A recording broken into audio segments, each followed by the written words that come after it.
നേരത്തെ dinner കഴിച്ചാലോ? Early dinner എപ്പോഴും ഹെൽത്തിന് നല്ലതെന്നാണ് സയൻസ് പറയുന്നത്. അതിന്റെ ബെനിഫിറ്റ്സ് ഒക്കെ ലാസ്റ്റിൽ പറയാം. ഇപ്പൊ നമുക്ക് ഡിന്നറിന് വേണ്ടി ചപ്പാത്തിന്റെ കൂടെ ഒരു സോയ മസാല ഉണ്ടാക്കാം.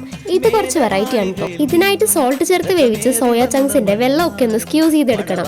ഇതിലേക്ക് ക്യൂബ്സ് ആയി കട്ട് ചെയ്ത ക്യാപ്സിക്കം, ഓണിയൻ, മഞ്ഞപ്പൊടി, മുളക് പൊടി, ഗരം മസാല, റോസ്റ്റ് ചെയ്ത കടലമാവ്, കുറച്ച് തൈര്, ജിഞ്ചർ ഗാർലിക് പേസ്റ്റ്, ആവശ്യത്തിന് ഉപ്പും കൂടെ ചേർത്ത് മാരിനേറ്റ് ചെയ്യാം. ഇനി ഇത് ബട്ടറിലിട്ടൊന്ന് സോട്ട് ചെയ്ത് മാറ്റി വെക്കാം. ശേഷം പാനിലോട്ട് കുറച്ച് ജീരകം, ചോപ്പ് ചെയ്ത അനിയൻ, ടൊമാറ്റോ, സോൾട്ട് ചേർത്ത് സോട്ട് ചെയ്ത് സ്പൈസസ് ആയിട്ട് മഞ്ഞപ്പൊടി, മുളക് പൊടി, ഗരം മസാല ചേർത്ത് മൂപ്പിക്കാം.